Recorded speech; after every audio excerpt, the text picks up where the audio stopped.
Hello everyone and welcome to today's webinar, Teaching Old Data New Tricks. My name is Sai Reddy. I'm a Solutions Architect with Amazon Web Services.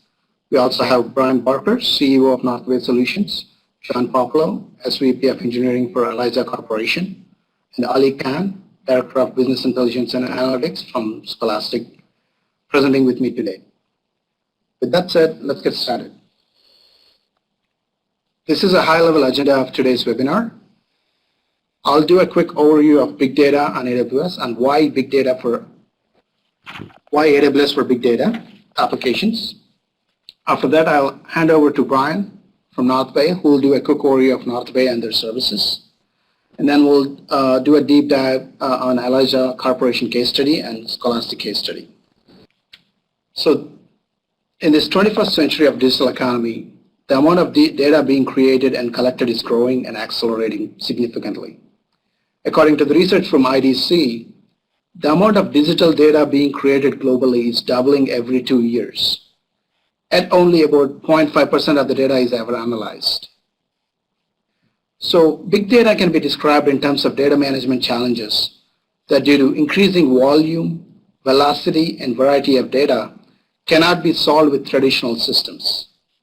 Despite the hype, many organizations don't realize that they have a big data problem, or they simply don't think of it in terms of big data. In general, an organization is likely to benefit from big data technologies when existing systems and applications can no longer scale to support sudden increases in volume, variety, and velocity of data. Failure to correctly address big data challenges can result in escalating costs, as well as reduced productivity and competitiveness. On the other hand, a sound big data strategy can help organizations reduce costs and gain operational efficiencies by migrating heavy existing workloads to big data technologies, as well as deploying new applications to capitalize on new opportunities. So the research from the analyst firms is pretty clear. The data is growing and companies can benefit by analyzing their data, and companies are looking for the right tools and technologies that can provide them valuable insights from their data. So why AWS for big data? So AWS provides the broadest and deepest capabilities for big data applications. AWS provides a highly available, scalable, secure platform with broad and deep capabilities. So what do I mean by that? So most big data technologies require large clusters of servers, resulting in long provisioning and setup cycles. With AWS, you can deploy the infrastructure you need almost instantly. As requirements change, you can easily resize your environment, whether you can scale up or scale down on AWS to meet your needs, without having to wait for additional hardware or being required to overinvest to provision enough capacity. This means your teams can be more productive, it's easier to try new things, and projects can roll out sooner. Big data workloads are as varied as the data assets they intend to analyze.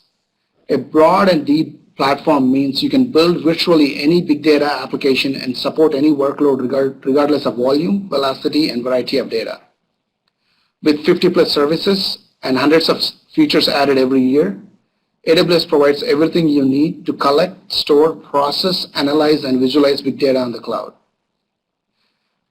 Big data is sensitive data.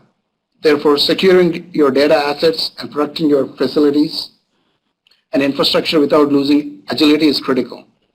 AWS provides capabilities across facilities, networks, software, and business processes to meet the strictest requirements. Environments are continuously audited for certifications such as ISO 27001, FedRAMP, DoD CSM, and PCI DSS. Assurance programs help you prove compliance with 20+ standards, including HIPAA, CESG, and more. In most cases, big data processing comprises of various stages, like a workflow, such as ingest, store, process, and visualize. The right technology in each stage is based on various criteria, such as data structure, whether it's structured data or unstructured data, the type of queries, the latency, the cost, the retention rate, the request rate, data volume, and durability. AWS has an ecosystem of analytical solutions specifically designed to handle offerings in different stages of this big data framework. For example, our AWS Import-Export is a service that accelerates transferring large amounts of data into and out of AWS using physical storage appliances, bypassing the internet. With Snowball appliance, you can transfer hundreds of terabytes or petabytes of data between your on-premises data centers and Amazon Simple Storage service. Our Amazon Simple Storage service provides developers and IT teams with a secure, durable, highly scalable cloud storage. Another service is Amazon EMR. Our Amazon EMR provides a managed Hadoop framework to process vast amounts of data quickly and cost-effectively. You can easily provision a fully managed Hadoop framework in minutes. Another service is Amazon Kinesis. Our Amazon Kinesis provides a platform for streaming data on AWS, offering powerful services to make it easy to load and analyze streaming data. Another service is Redshift, which is a columnar-based data warehousing service that can process petabytes of data.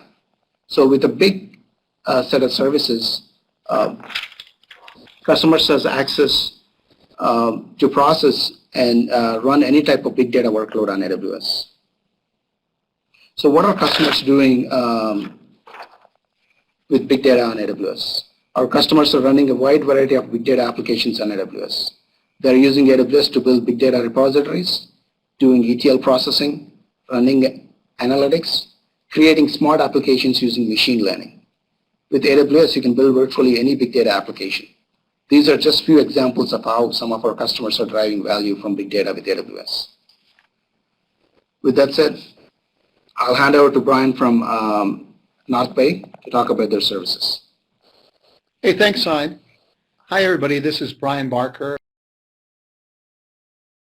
and I'm the CEO of NorthBay. And today we're going to be discussing a really exciting new model called Teaching Old Data New Tricks. Both Amazon and NorthBay are really excited about it, and you're going to hear what Sai just mentioned from the words of two customers, Scholastic and NorthBay, Scholastic and Eliza, who are great NorthBay customers. And you're going to hear two of the usage patterns around teaching old data new tricks. We've in fact codified 16 of these use cases. So sometimes in the middle of a seemingly routine project, something really great happens and the significance isn't really immediately apparent. So this happened to me a little bit earlier this year when one of our customers, in fact, Ali Khan, who you're going to be hearing from later today, said, it was our same old data. We get so much more value from it. It's been re-energized and reinvigorated. And this was a really impactful statement. And the reason I say that is he exposed a universal truth. In virtually every company on this webcast, and in fact I would say every company in America has this vast pool of untapped wealth in their old data, and further in combining that old data with new data. So today we're going to look at is what is the key to realizing that data wealth. And that's unlocking it, re-energizing it, reusing it, recombining it, and making it available to users. And those users can take actions with new customers, get insights, and solve problems for some of the existing customers. So we realized that if we can help our customers develop and implement this teaching old data new tricks model, they're going to reap enormous rewards. And when Amazon heard this, they get excited too, and that's why we're here today. So what does this really mean? Well, two really great customers, Scholastic and Eliza, will be telling you their story. Scholastic will tell you how their market has changed. It's continuing to change dramatically, and they need to proactively evolve with it. So they're an old school, 100-year-old company that most of us on this webinar, and maybe our parents and children too, have bought books from them over the course of their 100-year career. And they're in the process of retooling their environment for the next 100 years. They had old school IBM and Microsoft systems, and those systems were really great in their day, but that day had passed. So how did this iconic company reinvent its old school big data system and analytics system on the fly? And you'll hear later from Ali Khan, and he's the man who led that change, and he's going to give you what I think is the most interesting perspective, and that's an insider's view of, where did they start? What do they decide on for technology and partners to implement, and why did they do that? What factors were really important for them when they were making their decision? How did they implement, and what lessons did they learn, and what results did they achieve? So I guess I was asked to talk a little bit about AWS and NorthBay, and Cy did a great job on AWS. I'll just focus on NorthBay for now. So we solve really complex problems for companies like Cisco, FedEx, Humana, Liberty Mutual, Eliza, and Scholastic, who are joining us on this webcast. We've also solved complex problems for really promising startups, so people you've heard of and have been acquired by companies like Facebook and LexisNexis. So companies like Pharmascience or Vungle or IntelliGize, GameView, Tapjoy. Tapjoy, by the way, just had their billionth download about 6 months ago. So we're really proud of our organic growth, and in fact, we've grown to 200 people, more than 145 clients. And for those clients, we've launched over 250 solutions. And sometimes I'm asked, what does growing organically mean? Well, NorthBay has never needed to raise money. We felt that if we focused on solving tough problems and finding technical rock stars to add to our team, that'd be good enough. And certainly over the last 5 years, it's led us to that great growth. So we hope that there are some companies today who we can work with and solve some tough problems for you.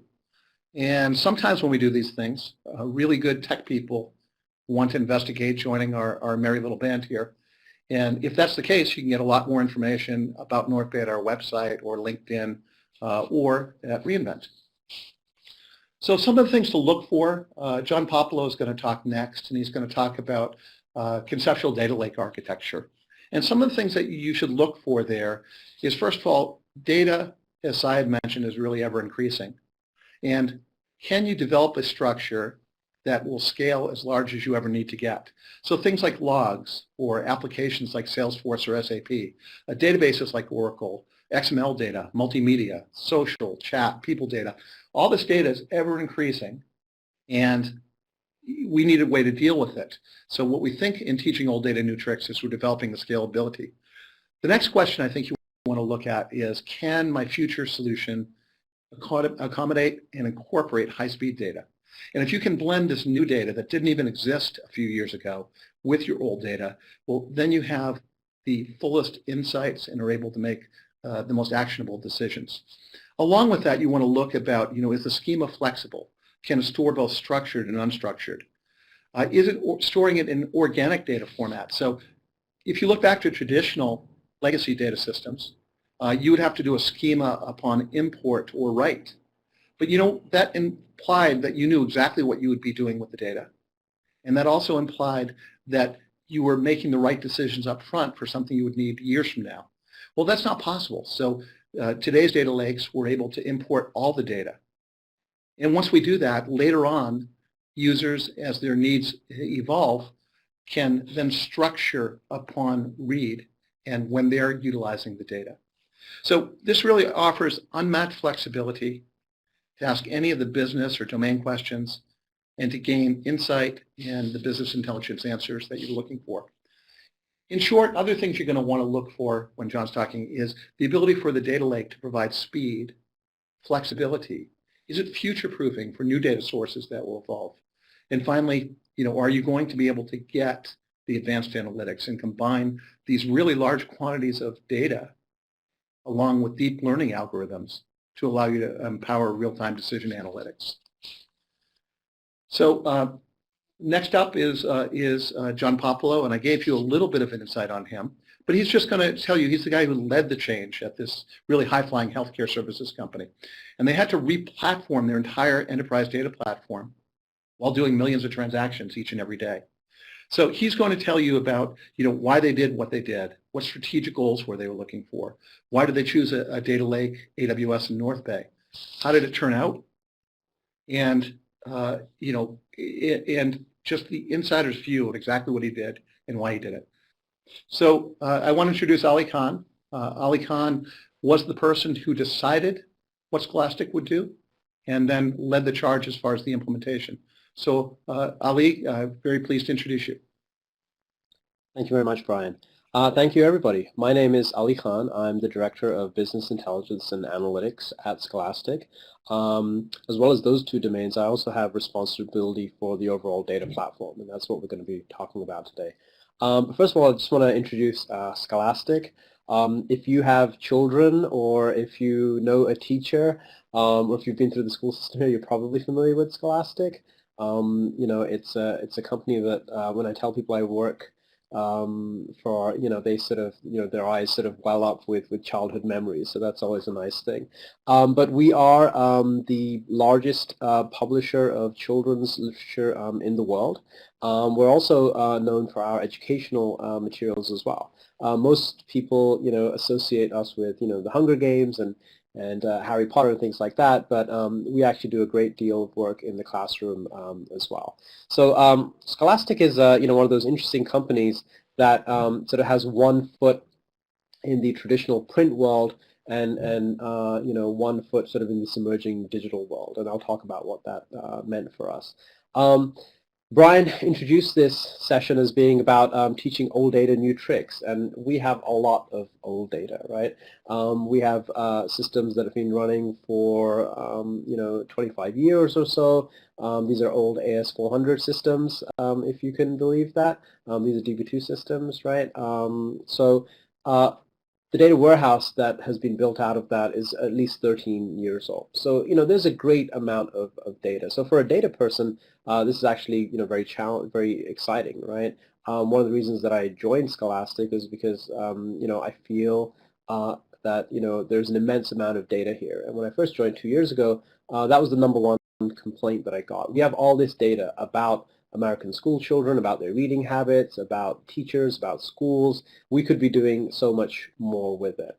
But that was very difficult, as we'll see as we go through this. So what Scholastic had built over the years was a very typical 1990s style data warehouse architecture, right? So if anyone is working in an enterprise where they have had a Kimball style architecture, this will be very familiar to you, right? You have core data warehouse tables, you have marts, you have cubes that are built on top of that.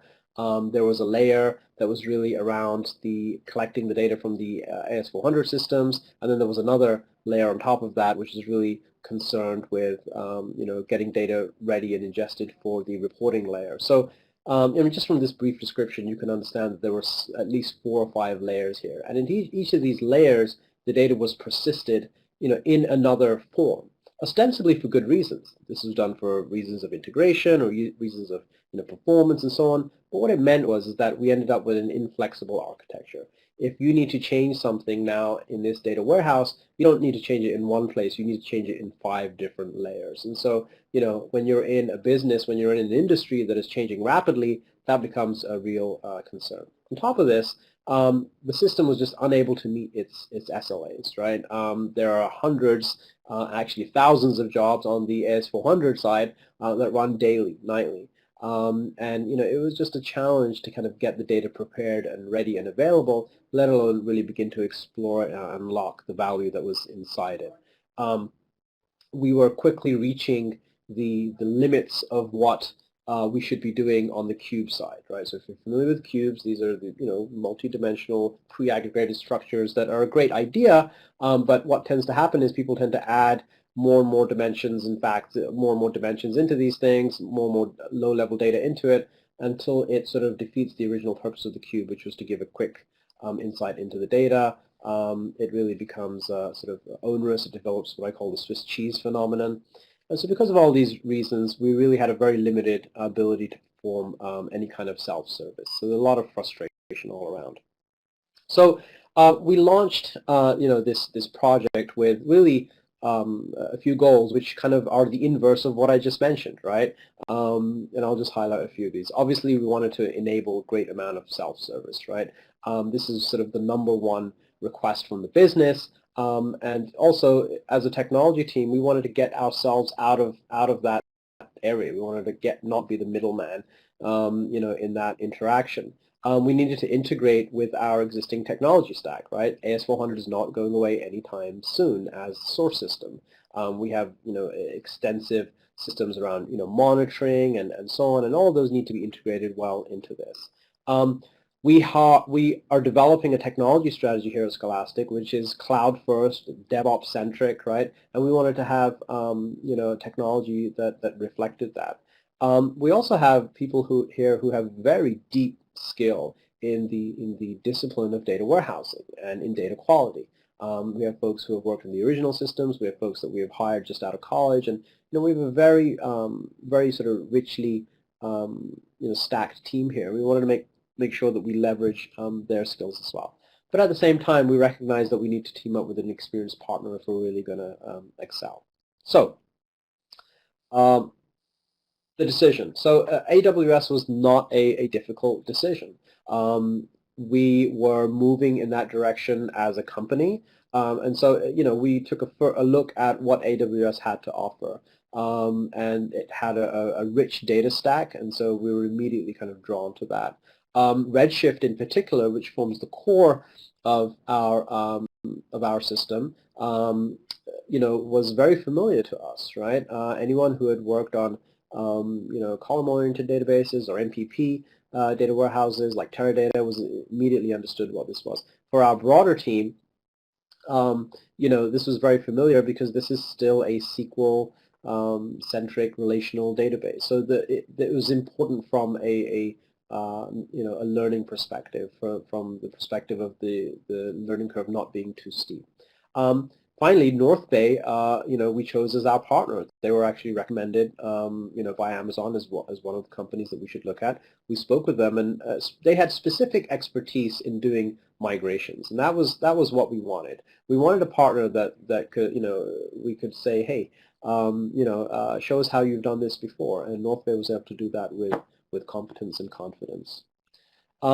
So how did we begin? We started with a pilot, and the goal of this pilot was to take a particular line of business. In Scholastic, we have several lines of business. Some are focused, on the school. Most of them are. Some of them are focused on, the trade business, so on. So we chose one particular line of business, and we ran a 12-week pilot. And in that pilot, the goal was really to, stand up the environment, prove that we could create this environment, and that we could migrate data from the AS400 systems into this and have that exposed and deliver some immediate value to the business.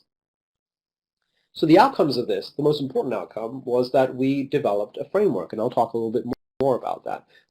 We spent quite a bit of effort working with Amazon and working with NorthBay in developing a custom framework so that we could move data reliably and in a repeatable fashion from our source systems into AWS. We also had built, along with that, a system to be able to validate the data and capture metadata about it as it was flowing in, so that we had the appropriate operational metrics. And coming back to the self-service theme, we also wanted to make sure that once we had all of this data captured and presented, we could also present it well. And Tableau was our tool of choice for that particular operation. So a little bit about the technical architecture. I won't go into depth on every component here, but in a nutshell, sort of flowing from left to sort of right and then back down again. You see our source systems here. The bulk of our source systems are still AS400 systems. This is DB2. And this is flowing into this rectangle here really sort of represents our custom data ingestion framework that I mentioned on the last slide. So this was a Python program that we had built as a container around several AWS services like Data Pipeline, as well as Scoop, which really formed the heart of it. Scoop is an open source database migration utility or data movement utility. So we had this data captured, we brought it into S3, and then we staged it in Redshift and eventually moved it into the warehouse. As we were doing this, we also were capturing in DynamoDB data about the operational the operations that were occurring. So how long are each of these steps taking? And that's, we're very attuned to that, right? Having come from an environment where performance was a real challenge, we really wanted to understand, how we were doing. And the main output here was through Tableau, right? Tableau is not the only tool that's in use here. A lot of people are still using, Microsoft reporting tools, but Tableau is sort of the tool of choice for data exploration and visualization.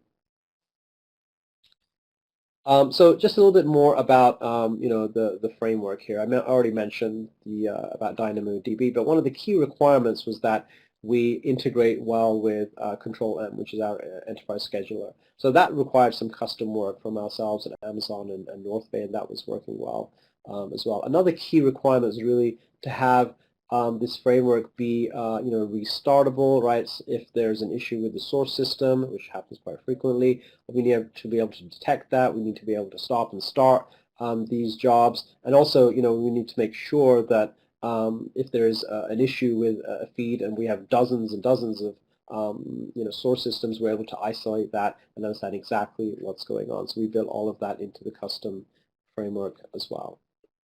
So Tableau, a little bit more about that. So one of the reasons we like Tableau is it really kind of upends the traditional need to sort of pre-aggregate data in a data warehouse, right?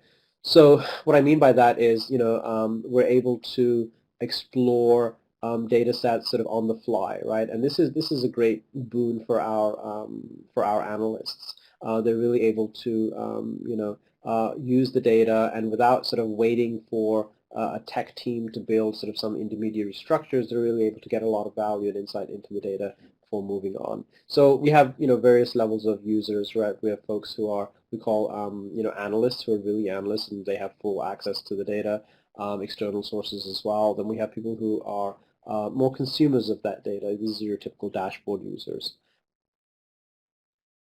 So after we launched the this initial pilot, it was well regarded. We had proved that we could move data in. We had collapsed the timelines for the data to be moved in significantly, right, from hours down to minutes sometimes, and we were able to visualize this data. This was really well received, and we were asked to accelerate the timeline of this project. And the goal was that in 18 months we would have the entire company, all of the enterprise data warehouse, 6 lines of business or functional areas migrated over all of their data, all of their history, and have all of them have users that were able to access the data through this. This system then got a name, right? It's the Scholastic Data Cloud, and we were really asked to sort of accelerate this program. So that was a real challenge, and we did a lot of sort of brainstorming with internal project people here, as well as our partners in NorthBay. And what we basically came up with is that we would execute several teams in parallel, right? Each team would be responsible for migrating a line of business, to migrating their data, to visualizing their data, making sure that the users were supported, and so on. One of the things that really kind of made this happen was that once users had seen the benefits of being on the new platform, they asked to be on it, which is was a good thing to have. Some of the lessons that we learned from a technology point of view is, obviously when we needed to go in parallel, we needed to make sure that each team could work independently, on its code base. That's a fairly normal practice, but here at Scholastic, we were sort of quite behind the curve on engineering best practices. Typically, our group had sort of centrally developed everything. There was one group, and now we needed to have 7 development teams working in parallel. So we embraced the code ownership, code sharing, and code isolation. We also had to I already talked about the custom framework, so I'll skip that. But we also had to really improve our ability to do automated test-driven development. And this is sort of a challenge for us, because a lot of the tools that are out there are really geared toward procedural programming languages, right, and not toward SQL code, which is most of what we write. But eventually we did find a tool, which is Query Surge, and we're now using that, and that really has improved the quality of the code that's being developed, and the speed with which we develop it. And finally, we'll talk about some of the lessons that we learned on the program side. So one of the reasons we were asked to accelerate our program is because our management did not want 2 very large platforms running in parallel, for obvious reasons.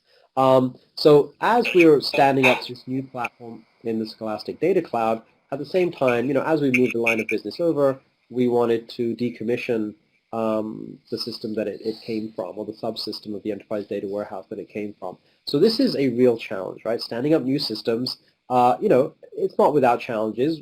A fair amount of brain work went into figuring out how to move data from the AS400. Apparently, according to Amazon, we're the only people to their knowledge who are doing that, or amongst the first, or maybe the first.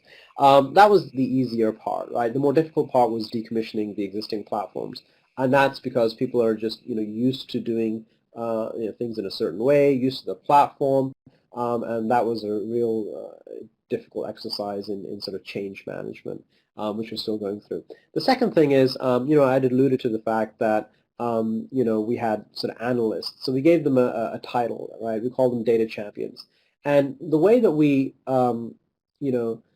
partnered with them is that we'd give them a person on our side called a data guide. So these two people would really partner together. So each of these lines of business would have a data champion who's sitting in the business, and they would have a data guide. And these people they're sort of similar in that they're both, sort of business analysts, they're experts in the business, they're experts in data analysis. The data guide on our side is particularly expert on, the data and the tools, and their job is really to mentor the data champion. The data champion on the business side would then become the the sort of the internal champion for that line of business, getting people to use the new platform, training them in Tableau, helping them get started, and that made a real difference to the adoption of the new platform. And finally, and this is more of a sort of a project management thing, we work in an agile fashion here, and we need to scale up from one team basically to about 7, right?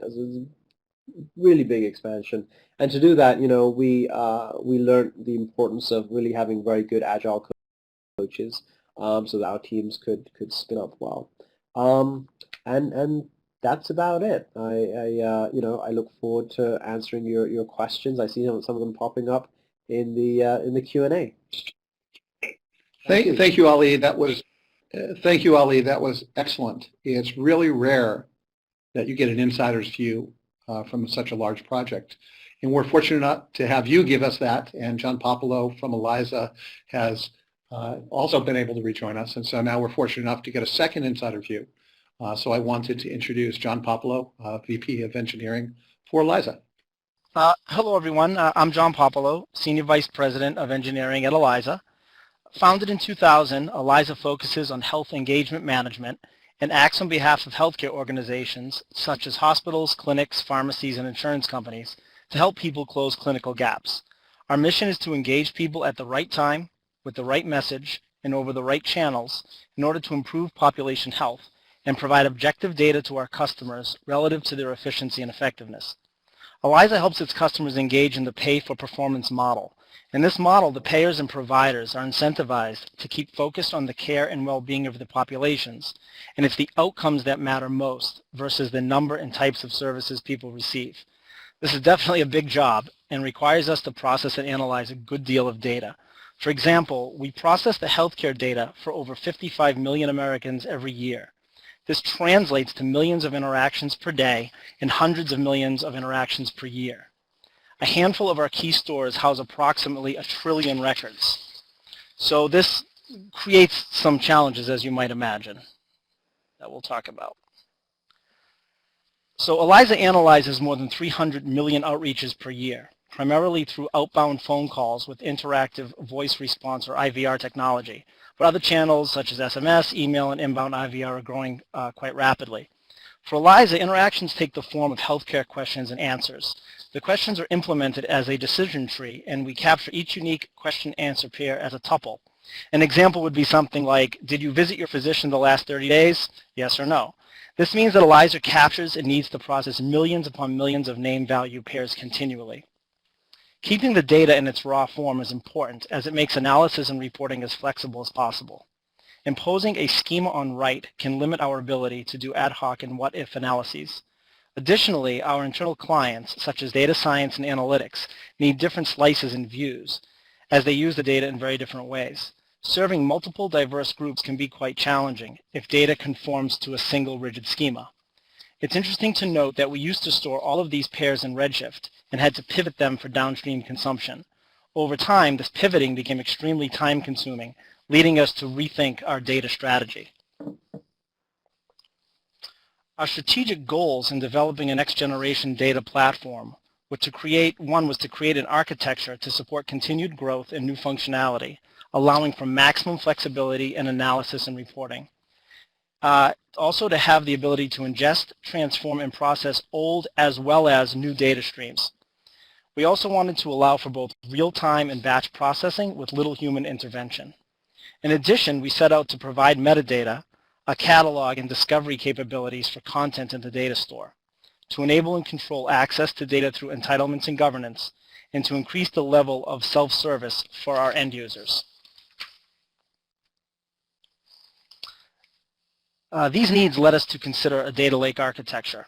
The conceptual architecture shown here has three main layers. So moving from left to right in the diagram, we first have an ingest layer that accepts a variety of data formats along both batch and streaming pathways. Moving to the right, we have a conditioning layer where data quality and governance rules can be applied, keeping corrupted or inaccurate data out of the lake. At this layer, we can also generate and add metadata to any and all data streams. The metadata supports search, discovery, and intelligent lifecycle management scenarios. On the right, we see a consumption layer where downstream clients can access and subsequently analyze the data. In addition to these primary layers, this canonical architecture readily supports data access control and centralized auditing. So some benefits of this platform. We'll talk about one set of benefits, then talk a little bit about the architecture, then talk about the architectural benefits. The hub and spoke model provide a single copy and single source of truth for all enterprise analytics data. This prevents us from having to make multiple copies of the same data and limits data transitions. We're able to take manual processes out of workflows and streamline and automate ingestion of the source data. We can apply consistent quality checks, transformations, and conditioning, keeping the operational data reliable and clean. We can apply consistent centralized access through entitlements and role-based security management. And we can service multiple downstream customers through projecting the data as needed. And we'll show this, the projection layer on the next slide. This architecture also enables us to free our data warehouse, implemented in Redshift, from having to be what was a jack of all trades. We can now focus Redshift on what it's great at, data warehousing. So this is a high-level diagram of our data lake platform. And again, working from left to right in the diagram. In our implementation, outreach results, for example, call dispositions, SMS responses, those types of things, flow into the system through AWS Kinesis streams on a continuous real-time basis. And we perform near real-time analysis using Kinesis Analytics. And this enables us to radiate outreach activity and volume statistics to our network operations center. Other data, such as custom member profiles, come in through secure FTP and land in a raw data bucket. As a design principle, data always flows from left to right through the platform. This helps to prevent dirty data from ever polluting the lake. Okay, the system takes the raw data and passes it through a conditioning layer. Here, we apply data quality rules, generate metadata for downstream data access and client consumption, and build a metadata index for rapid search and retrieval. We also build a search index, providing various mechanisms for clients to retrieve exactly what they need very rapidly. We move the data through the system at scale using Spark jobs on EMR clusters and store some of the byproducts in DynamoDB. After passing through the conditioning layer, we store the data in S3 buckets that use randomized keys to achieve an operationally effective distribution of the data across partitions. Moving to the storage layer, where the data is now, quote, cooked, we use DynamoDB to store the catalog and metadata, which provides a rapidly accessible map of the data space, which clients can use to find and read data as needed. And IAM policies control all access. On the data access and consumption side, on the right of the diagram, the lake serves a variety of clients using projections. And you can think of these projections as views into the data that are materialized either real-time or are updated on a periodic basis in batch. Two examples include we make ad hoc querying available to our analytics and data science teams using Hive and Presto, and we feed the enterprise data warehouse hosted on Redshift. Both of these are different kinds of projections. Internal clients can access the data through projections or can access it using a read-only API. In terms of the the major services we use. That diagram, is previous diagram, is sort of an architectural soup, so I won't go through all of these, but I'll just highlight a couple of things. In addition to S3, we process incoming streaming data using Kinesis Streams and Analytics. We store our data catalog and metadata in Dynamo. We use Aurora for some internal housekeeping. And at times when we need transactional semantics, we do tend to now default to Aurora for that.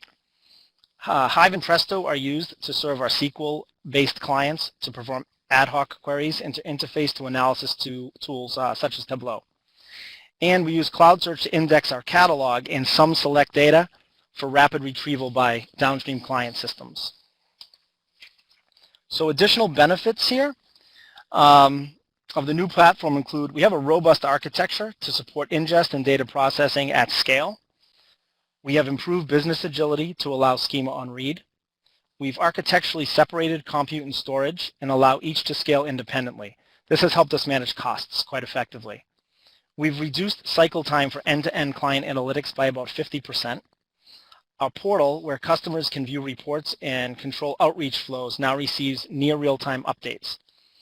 In the future, we're considering applying machine learning to data sets to determine if and when a member falls into a given set of clinical categories, helping our customers segment their populations in new and meaningful ways. And all this is possible because of this new architecture. Some key learnings. This has been a very worthwhile project. Some things that we learned along the way that had been sort of ingrained in our culture that we had to rethink. We were storing our name value pairs completely suboptimally, and we were doing too many transformations due to the original storage formats. So going back and rethinking the original storage formats and then the subsequent processing was extremely valuable. So with NorthBay, what we did, the way we set up our, the way we wanted to set up the discovery is we wanted to explore alternatives, and we took a structured approach of proposing hypotheses and then using focused mini POCs to prove or disprove them. This led to an emergent architecture which pointed us toward the data lake. So we didn't wake up one day, or NorthBay didn't come and say, hey, you should have a data lake. This was a process of discovery and hypotheses and proving these hypotheses out that led us down this path. So I can say with confidence the data lake architecture fits our core business and growth plans extremely well.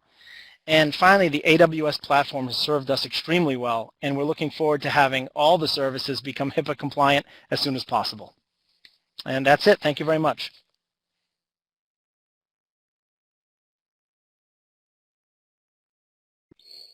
Thanks, John. I really appreciate that. I think, Sai, this is the time when we're geared to do Q&A. And if you want to lead that, that'd be great. Yep. Thanks, John. Thanks, Ali. Let me start with a question for NorthBay here. So, Brian, this is a question for you. Your company has done a lot of these projects and has a kind of pattern recognition from seeing a lot of these projects. What is the key to getting up to a Yeah, that's a great question. Start? And I think that both Scholastic and Eliza have already answered it in part. So when John just mentioned that they've done all the POCs, very important. So I think there are three things that we see that are common across people who do this well. One, they explore a lot of possibilities very rapidly.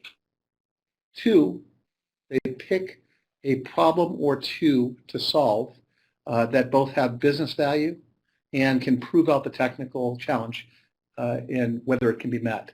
And then three, post that, we'll come back with a roadmap to do the rest. So to apply that, Eliza, as John had just mentioned, has done multiple PLCs that led them to the solution. Scholastic took the same process and did it in a slightly different way. With them, we considered, again, they had almost 6,000 workloads to be transformed. So we picked 2 or 3 of the really gnarliest and hairiest that had a lot of business value. And we concentrated on solving those and proving to the business users that they would get everything that they had now plus a lot more. At the same time, it allowed NorthBay and Scholastic to form a one-team model where our engineers and their engineers were working side by side, and we're bringing the insight that we had around doing 70 plus of these projects And they were bringing the insight that came from having lived and developed those systems over the years. So as a matter of fact, this three-step process was so repetitive that we formed a jumpstart around this. And the NorthBay jumpstart basically says, consider the options in the first 2 weeks of a project, spend 9 or 10 weeks head down delivering something that has business value, and then step 3 is come back with a topographical roadmap for the path forward.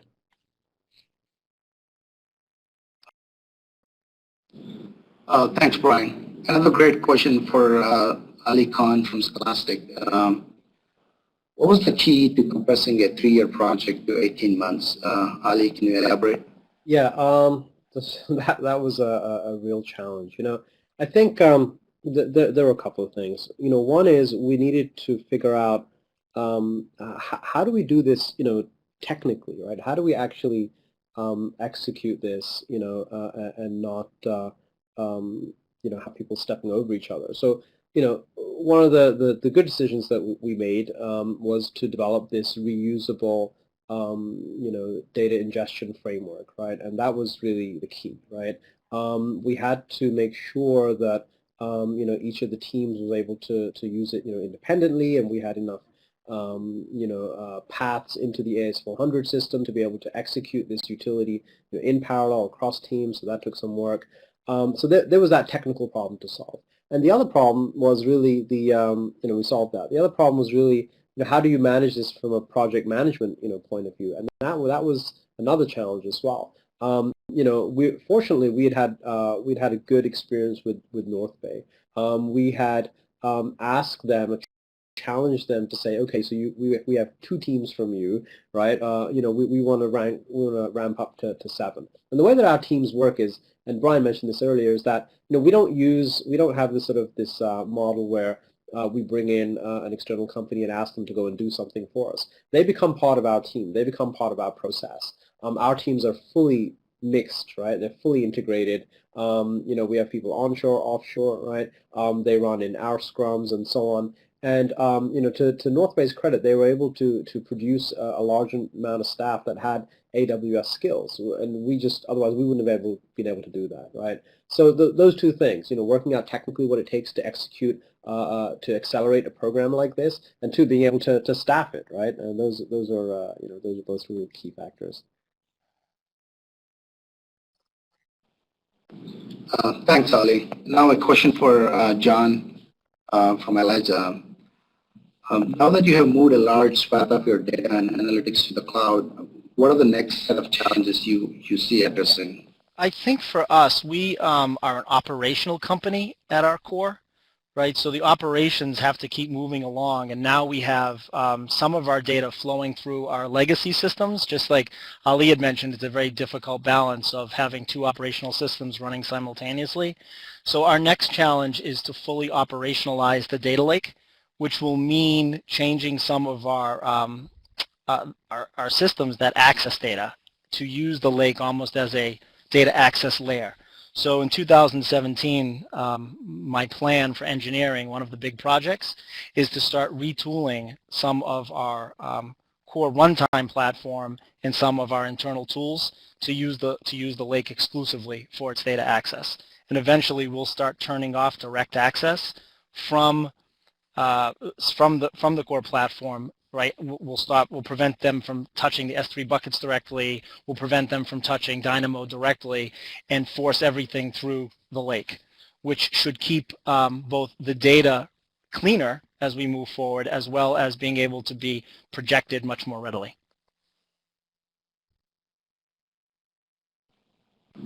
Thanks, John. Another question for Ali Khan.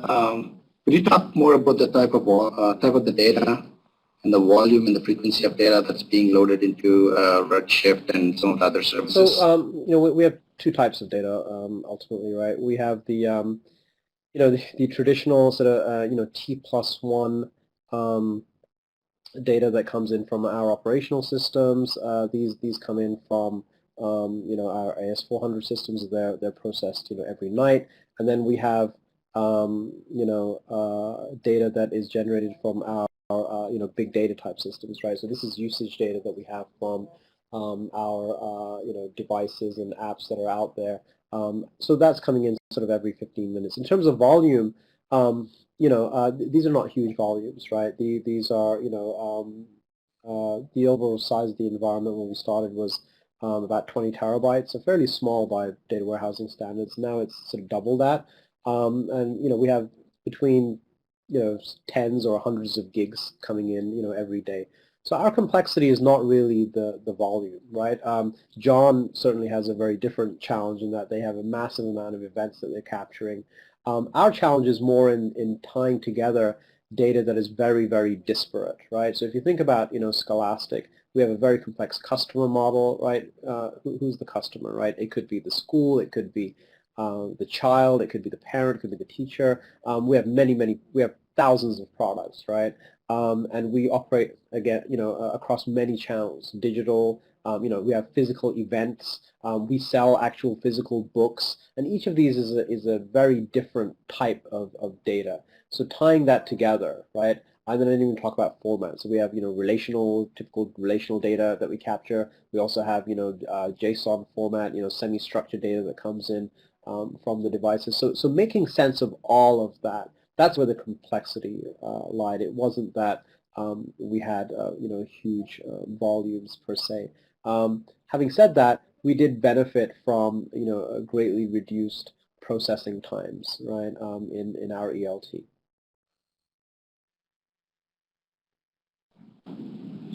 Great. Now I have a question that can be probably answered by both Ali and John. So one part of the question is how hard was it to estimate the cost accurately for this engagement or this initiative? And the second one is, have you thought about a chargeback mechanism where you can charge back for your internal customers? I don't know, Ali, do you want to start first or? Sorry, could you just repeat the question? It just cut out there. Sorry. It's a two-part question. First part is how hard was it to estimate the costs for this initiative, whether it's AWS services costs and other costs, internal costs as well. And the second part of the question is, have you thought about a chargeback mechanism where you can kind of do some internal billing charge to your internal customers? Yeah. Okay. So the cost part. Well, part of the value of doing a pilot was to figure out what it would cost, right? We were able after that to build sort of a cost estimation model, right? And it was very rough, and we refined it. And it basically, and because our goal is largely migration, we were able to say, okay, you know what, if you have this size of data environment, right, this many tables, and it's a bit arbitrary, right? Not all tables are the same, not all jobs are the same complexity, but we just sort of put some t-shirt sizing around it and said, okay, if you're moving this amount of elements, you're going to need, this amount of staff. And so we're able to, use that across the lines of business and predict that if we're going to do this for 6 lines of business, we're going to approximately need, this number of people. And the cost was largely people cost, right? The actual, operational cost we're able to manage very neatly because, of the way that Amazon works, right? It's an OpEx model, so we're able to just kind of keep that cost, very, very tight and very under control. As far as the chargeback model, we don't have a fully fleshed out chargeback model here. In terms of, if you are a business unit and you're using this data, then you will pay for that. The way that we have been able to do that partially, though, is to make the business units responsible for their purchase of the BI tools, right? So so the way we work is, we have all this great data now. It's clean, it's quickly available, but what use of it is it if people aren't using it, right? And so we would seed a line of business with 5 or 10 Tableau licenses. We would train people on it, send them for classes, identify a data champion, pair them up with a data guide from our side to train them and support them, and then make them responsible for purchasing further licenses. I realize that isn't really a chargeback model, but that was sort of our first attempt to get the business units involved in directly sort of paying, for what they're using. But there isn't a real chargeback model per se as far as data goes.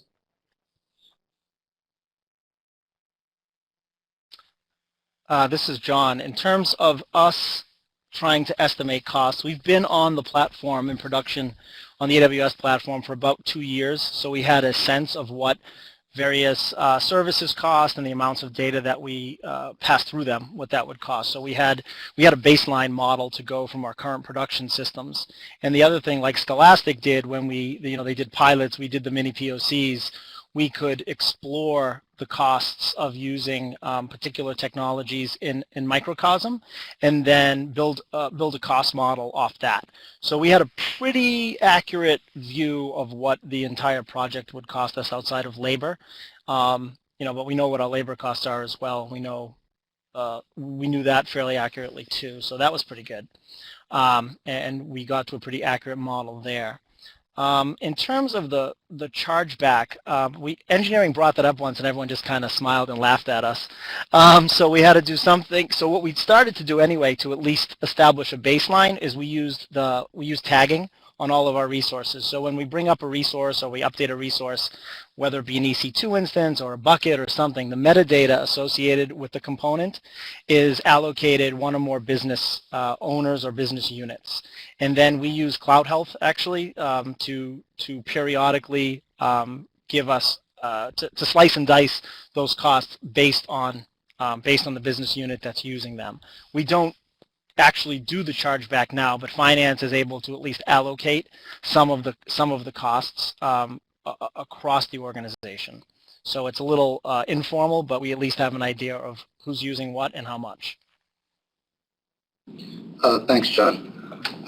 We have a lot of questions, but we may not be able to get to all of them. So we will definitely reach out to you and answer your questions, but I'm going to ask one last question to Brian.